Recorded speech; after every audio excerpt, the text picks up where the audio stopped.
Okay. So ఇప్పుడు ఈ క్లాస్లో మనం వచ్చేసి పొలైట్ రిక్వెస్ట్ గురించి మాట్లాడతాం. చూడండి, సో మీకు ఇంగ్లీష్లో గ్రామర్లో వచ్చేసి పొలైట్ రిక్వెస్ట్ గురించి క్వశ్చన్ ఇస్తున్నారు. సో ఈ క్లాస్లో మనం ఒక 3 మోడల్స్ గురించి మాట్లాడుకుందాం. సో ఫస్ట్ వన్ ఏంటంటే, if the sentence begin with the first form of the verb answer should be begin with. అంటే వెర్బ్ V1 ఫామ్ వస్తే మనం answer should given with. So answer దేంతో స్టార్ట్ చేస్తామంటే ప్లీజ్ కానీ could you please కానీ. Okay, so ప్లీజ్తో రాస్తే ఎలా వస్తుంది, కుడ్ యూ ప్లీజ్తో రాస్తే ఎలా వస్తుంది. ఫస్ట్ ఒక క్వశ్చన్ చూడండి, a girl to the boy. So ఏమంటున్నాడు, గర్ల్ అంటుంది బాయ్తో ఏమంటుంది, give me your pen. So give me your pen, that is the given one. So దానికి ప్లీజ్తో కుడ్ యూ ప్లీజ్తో ఆన్సర్ చూడండి, మనం ప్లీజ్తో రాస్తాం, please give me your pen. Okay, కుడ్తో రాస్తే కుడ్ యూ ప్లీజ్తో, could you please give me your pen. Could you ప్లీజ్తో రాస్తే మనం క్వశ్చన్ మార్క్ మెన్షన్ చేస్తాం, ప్లీజ్తో రాస్తే ఫుల్ స్టాప్ రాస్తాం. That is the difference. Okay, ఓకేనా. So that is the first one. So second one చూడండి, a student to the teacher allow me to leave the class. Okay, so దీనికి answer ఏమొస్తుందంటే could you please to, please అంటే request, could you please అంటే దీనికన్నా more request. అర్థమవుతుందా, ఇదంటే request చేయడం, permission అడుగుతున్నాం, దీనికన్నా ఇది పొలైట్ వే అనమాట. కుడ్ యూ ప్లీజ్ అనేది పొలైట్ వే, అంటే మర్యాదగా చెప్పాలంటే ప్లీజ్ అంటే రిక్వెస్ట్, కానీ దీనికన్నా ప్లీజ్ అంటే మీకు క్లియర్గా చెప్పాలంటే ఇది ఇన్ఫార్మల్, ఇది ఫార్మల్ వే. అర్థమైందా, ఇది ఇన్ఫార్మల్. ఇన్ఫార్మల్ అంటే మనం మన రిలేటివ్స్తో కానీ మన ఫ్రెండ్స్తో కానీ మాట్లాడే వే. కుడ్ యూ ప్లీజ్ అంటే ఫార్మల్ వేలో అడుగుతాం. అర్థమైందా. Okay, so could you please అనేది ఫార్మల్ పొలైట్గా. సో ఇక్కడ ఏమొస్తుంది, could you please allow me to. So could you please అనేది ఫార్మల్ వే కాబట్టి మోస్ట్ ఆఫ్ ద క్వశ్చన్స్ మీరు ఏం చేస్తారంటే కుడ్ యూ ప్లీజ్తో రాయడానికి ట్రై చేయండి. అర్థమవుతుందా. సో కుడ్ యూ ప్లీజ్తోనే రాయండి, could you please allow me to leave the class, question mark. Okay, so ఇలా ఎప్పుడు రాస్తాం, వెర్బ్ V1 లో ఉన్నప్పుడు. V1 ఎలా ఉందో మనకి ఎలా తెలుస్తుంది, క్వశ్చన్ వచ్చినప్పుడు. మీకు ఇక్కడ ఇది V1. సెకండ్ వన్ చూడండి, a boy to the teacher allow. allow అనేది V1. సో V1 లో ఉంటే ప్లీజ్ కుడ్ యూ ప్లీజ్తో ఇలా రాస్తాం, కుడ్ యూ ప్లీజ్ అయితే క్వశ్చన్ పెడతాం అంతే. ఓకేనా, this is the model number 1. Okay,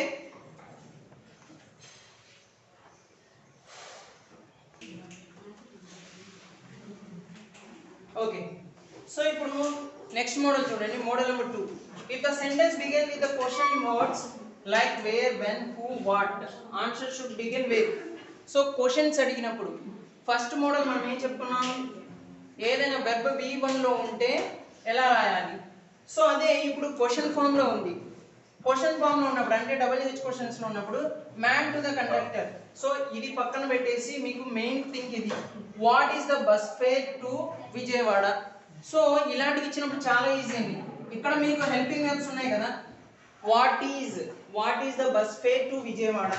so దీన్ని తీసుకెళ్ళి ఏం చేస్తాం అంటే హెల్పింగ్ వెర్బ్ని చివరిలో రాస్తాం. That is the answer, what the bus fare to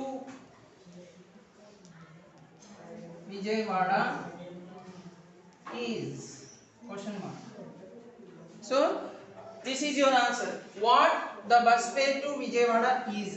so ఇక్కడ చూడండి, what do you want from me. How can we write this? Second one. So what do you want from me? So do'లు గాని డస్లు గాని did గాని వస్తే we can skip. So వీటిలో మనం delete చేసేస్తాం.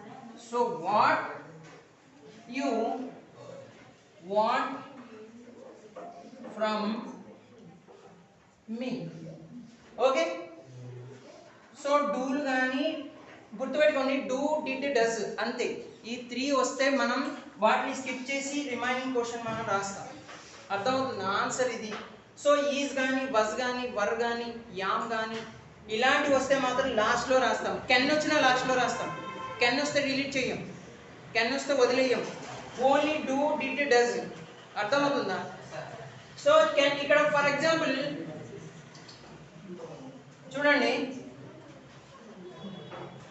Wear can I get the where can I get the address అన్నాం అనుకోండి. For example where can I, ఇక్కడ చూడండి where can I, so where can I get the books అన్నాం అనుకోండి. For example books అనుకోండి. So where can I get the books లో where I get the books can. This is the answer for this question. Okay, so only do did does. Okay, this is the model number 2. so ఎప్పుడు ఇది మనకి ఎప్పుడు వస్తుందంటే only WH questions వచ్చినప్పుడు మనం helping webs ని last లో రాస్తాం. So what the bus fare to Vijayawada is. So question that is your answer. Okay, then we move on to the model number 3.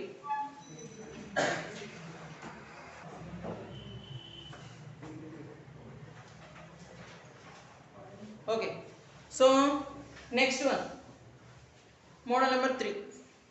So 3 lo, if the sentence begin with the I want, the answer should begin with, so I want అని వస్తే ఓకేనా. మీకు ఇది ఎంత important దానికన్నా ఇదే important. ఏంటంటే దీన్ని బేస్ చేసుకునే మనం ఆన్సర్ రాస్తాం. సో ఇక్కడ ఏమన్నాడు, a boy to the stranger I want 1 kilo sugar. So మీరు ఏది రాసినా ఒక్క WH క్వశ్చన్ వస్తే తప్ప మనకు చేంజ్ అవుతుంది. మిగిలినవి ఏమొచ్చినా సరే, అంటే ఇప్పుడు చెప్పిన 3లో సెకండ్ వన్ వచ్చేసి WH చెప్పాం, ఫస్ట్ వన్ కుడ్ యూ ప్లీజ్తో రాస్తాం, ఐ వాంట్ వచ్చినా కుడ్ యూ ప్లీజ్తోనే రాస్తాం. అర్థమవుతుందా? కాకపోతే ఏం చేస్తామంటే ఇక్కడ మనం WH క్వశ్చన్లో డూ డిడ్ డస్ ఎలా అయితే స్కిప్ చేస్తామో, అంటే మనం రాయమో, ఇక్కడ ఐ వాంట్ అని ఇచ్చినప్పుడు ఐ వాంట్ రాయం. I want అని ఇస్తే I want 1 kilo sugar, I want to borrow your pen. So ఇప్పుడు ఆన్సర్ చూడండి, ఆన్సర్ ఏమొస్తుందంటే కుడ్ యూ ప్లీజ్. ఒక్క మీకు WH క్వశ్చన్ వచ్చినప్పుడు తప్ప హెల్పింగ్ లాస్ట్ లో రాస్తాం, అందులో కుడ్ యూ ప్లీజ్ రాయం. WH క్వశ్చన్ వచ్చినప్పుడు వెర్ V1 కానీ I want వచ్చినప్పుడు కుడ్ యూ ప్లీజ్ అంటే చెప్పాను formal way to request, formal way. Okay, could you please ఏనా ఇప్పుడు. సో ఐ వాంట్ అనేది రిమూవ్ చేయాలండి. A boy to the stranger I want 1 kilo sugar, could you please. Next ఏమన్నా రాయచ్చా, give me కానీ, could you please ఏమన్నా రాయచ్చా, ఏమన్నా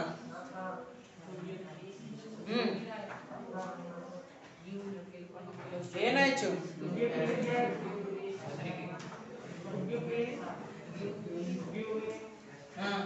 give me 1 kilo sugar, right? So could you please give me 1 kilo sugar? I want తీసేస్తున్నాం. So a boy to the stranger, stranger అడిగాడు కాబట్టి could you please give me 1 kilo sugar. Second one చూడండి, Ram to stranger I want to borrow your pen. So మేము ఏది ఇచ్చినా సరే first I want ని skip చేయండి, ఐ వాంట్ ని మనం రాయం. So starting with could you please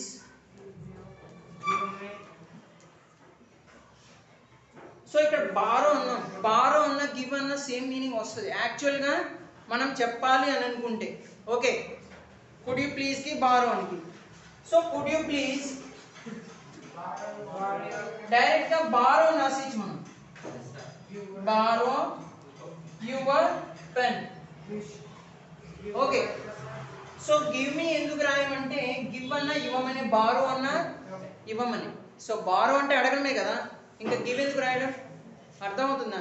మనం సెంటెన్స్ బేస్ చేసుకుని ఎలా రాయాలి సిచ్యువేషన్ బేస్ చేసుకుని రాస్తే సరిపోతుంది. మీరు ఎప్పుడైనా గుర్తుపెట్టుకోండి, మనం కుడ్ యూ ప్లీజే యూజ్ చేయండి, ప్లీజ్ యూజ్ చేయొద్దు. ప్లీజ్తో ఆన్సర్ రాయొచ్చు. కుడ్ యూ ప్లీజ్నే మీరు ఎక్కువగా కుడ్ యూ ప్లీజ్నే ప్రిఫర్ చేయండి, ప్లీజ్ని రాయొద్దు. కుడ్ యూ ప్లీజ్ ఏదైనా రాస్తే నెక్స్ట్ క్వశ్చన్ చూడండి, ఐ వాంట్ ఇస్తే మాత్రం ఐ వాంట్ రాయం. Okay, remember that one. So I want రాయం. వెర్బ్ V1 ఇచ్చిన మనం V1 ఇచ్చినప్పుడు కుడ్ యూ ప్లీజ్తో రాస్తాం. క్వశ్చన్ మార్క్ వస్తుంది ఎప్పుడు వెర్బ్ V1 లో ఉన్నప్పుడు. అర్థమవుతుందా? సో ఇక్కడ కుడ్ యూ ప్లీజ్తో రాసాం, మరి క్వశ్చన్ మార్క్ వస్తుంది కదా, అక్కడ వస్తుంది. Okay, this is the polite request. Okay, so మీకు ఎగ్జామ్లో వచ్చే విధంగా కొన్ని ప్యాటర్న్స్ చెప్పుకున్నాం. పొలైట్ రిక్వెస్ట్ ఇచ్చినప్పుడు రాసే పద్ధతి ఇది. Okay, I hope you understand. Thank you.